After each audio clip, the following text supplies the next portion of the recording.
ス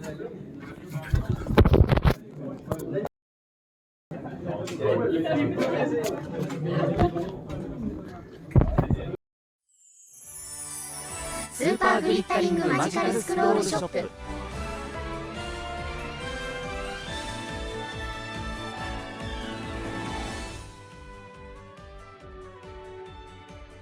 Notre jeu se passe dans un monde médiéval fantasy.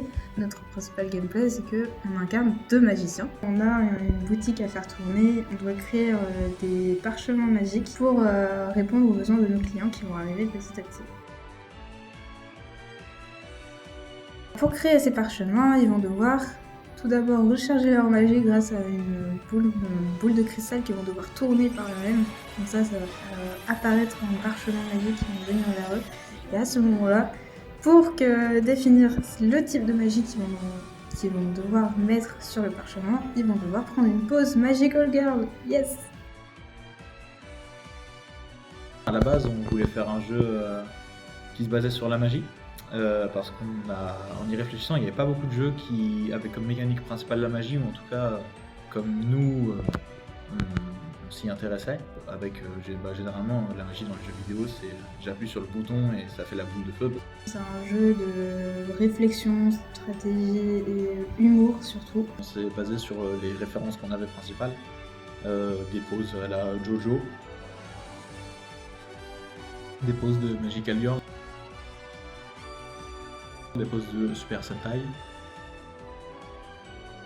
On a aussi beaucoup pensé à Merlin dans Camelot, qui est un magicien plutôt drôle parce qu'il crée de la magie, mais soit il y a quelque chose qui ne fonctionne pas, soit il fait quelque chose, mais pour quelque chose de très nul. Voilà, et c'est tout l'humour de notre jeu. Pour le contrôleur alternatif de notre jeu, on a choisi d'utiliser 2 trackballs et des caméras pour utiliser Teachable Machine, qui est un nouvel outil mis en place sur internet pour entraîner soi-même des intelligences artificielles. Dans notre cas, on a été contraint de choisir entre la Kinect et Teachable Machine. On a décidé de partir sur les outils plus récents et plus nouveaux. À l'origine du projet, on avait prévu d'utiliser une Kinect 2 pour faire la détection de position. Le problème de la Kinect, c'est qu'en fait, si on fait notre jeu avec ça, notre jeu il va marcher qu'avec des Kinect et ça va être du coup super limitant.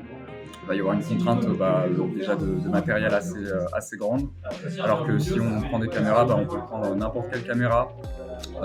Potentiellement, les gens peuvent jouer de leur côté avec leur caméra. Si on a un problème, une caméra qui ne marche pas à un moment quand on va tester le jeu, on a toujours moyen d'en trouver plus facilement qu'une Kinect. On a trouvé une nouvelle technologie qui est Teachable Machine, qui permet d'entraîner sur internet des modèles d'intelligence artificielle, et on a voulu exploiter avec l'essor des intelligences artificielles les nouvelles technologies. Pourquoi Teachable Machine? Déjà, c'est gratuit, ouais. Et ensuite, l'avantage de faire du machine learning, c'est que notamment nous, les 3 GP du groupe, on était en alternance, donc pas possible de taffer l'après-midi. Et Teachable Machine, en fait, c'est assez simple d'utilisation, et du coup les GD ont pu aussi taffer dessus l'après-midi, ce qui permet de tenir les délais, parce que je pense que si personne n'avait pu taffer sur Teachable Machine les après-midi, on aurait juste pas pu finir le jeu à temps. Et puis assez pratique, et ça se lie à Unity, du coup voilà, ça se fait bien, ça rentre bien dans le cadre du projet. Puis moi c'était une techno que je connaissais pas, et c'était cool d'apprendre à l'utiliser pour le projet, et de voir comment ça marche. Pour la mise en place de Teachable Machine, on entraîne le modèle directement sur le site internet. Une fois qu'on a le modèle, on utilise une page web pour interroger l'intelligence artificielle avec le flux des webcams. Le résultat obtenu, on l'envoie via un serveur WebSocket à Unity. Et sur Unity, on traite les informations pour décider si le joueur fait ou non la bonne position. Pour notre contrôleur alternatif, on a 2 trackballs fait maison avec de la bricole. Du coup, les trackballs, niveau gameplay, elles vont servir à lancer les rounds. Donc on va tout simplement les marave bien salement pour charger notre énergie magique. Et après, on va voir 2 caméras qui vont être liées à une IA. Et c'est ces caméras qui vont filmer les joueurs. Et après, l'IA va détecter quelle pose est faite. Et c'est comme ça que va fonctionner notre jeu.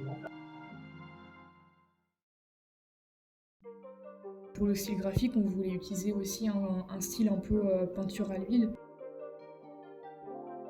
Pour concevoir les icônes, on a d'abord avec Mathieu fait un croquis de toutes les différentes icônes qu'on pouvait mettre dans le jeu. Et après on est repassé dessus pour les styliser et les faire un peu dans le style peinture à l'huile. On a fait nous-mêmes les poses pour voir si elles étaient faisables en vrai ou pas, comment ça rentrait.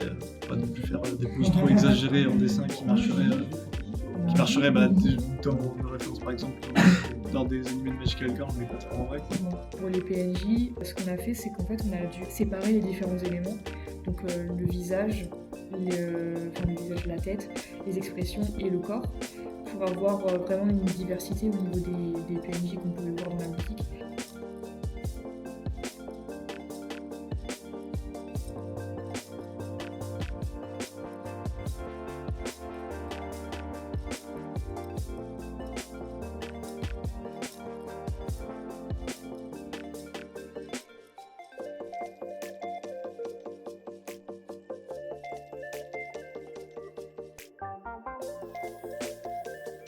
Les trackballs servent à se charger en énergie magique et sont en fait essentiellement des boules imprimées en 3D posées sur des souris à l'envers. Donc voilà, on tourne la boule, ça fait bouger la souris et c'est comme ça qu'on mesure dans le jeu la quantité de magie créée.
Du coup, nous, on enregistrait sur Teachable les pauses. Donc, on avait un compteur, ça lançait, on prenait la pause et du coup, ça enregistrait chaque frame de notre corps avec notre squelette. Et le plus compliqué, c'était que Teachable ne comprenait pas trop certaines poses. Par exemple, l'acier qui ne comprenait pas trop. Où il fallait mettre la main l'une sur l'autre et c'était un peu compliqué parce qu'ils ne comprenaient pas trop la main qui était au-dessus de la tête. Donc on devait trouver quelques alternatives. Voilà.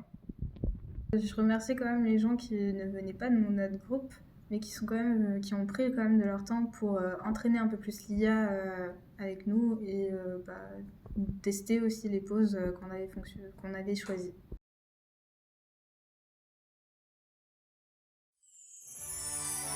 スーパーグリッタリングマジカルスクロールショップ